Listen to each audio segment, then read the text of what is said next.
Special offers. Creating bulk buying offers. So in the previous videos, we've been creating what we call standard offers. In this video, we're going to talk about how to create bulk buying offers. These are offers where you would buy 6 or more. That's the important distinction. So you could buy 7, 8, 9 and get an equivalent discount. Okay. So let's go to special offers, like that bigger. And I'm going to go to create new offer. And I'm going to say example offer buy 10 or more, and just set that discount total buy and just put 0 in there. Click bulk buying offer. This is the important distinction, and then click tick, and that creates the offer.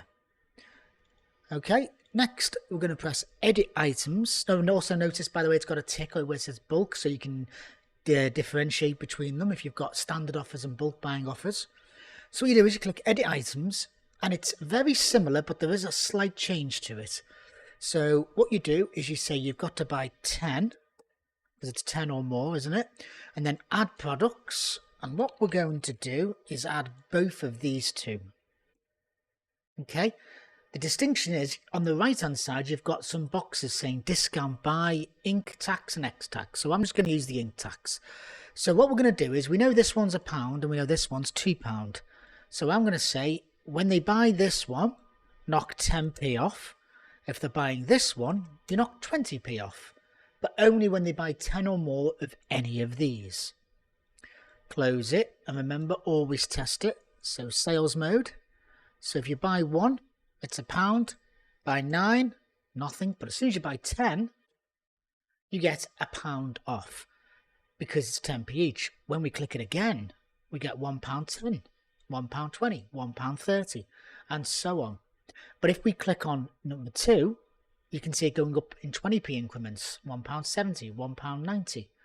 So whenever they're buying this, it knocks 20p off. Whenever they're buying example 1, it knocks 10p off. So buying either of them like that does nothing, but as soon as you buy the 10th, the offer kicks in. Put it through there, never mind. And if you go to special offers, you could also have multiple layered. So as per the last video, we're talking about priority, you could have buy 10 or more and it gives those discounts, but you could also say buy 100 or more. Just make sure to use a lower priority number to make sure that the 100 or more gets checked first, and then anything that's left, the 10 or more comes along and does that. This is when you're doing bulk offers, these are a great example as to where you would use the weight or the price as well. So usually it's quantity, but you could actually say if they buy 100 kilograms or pounds or ton or whatever it may be or more, then the offer kicks in. Or you can do it by price as well. If you buy £100 worth or more, then you get a discount. So it's completely up to you how you want to do the bulk buying offer. Just always make sure to set this one discount by and the amount 0, so that it doesn't discount any money at the top. It only discounts it per item. And if you wish to remove it, you can click that and it goes back to blank. And that's all you have to do for a bulk buying offer.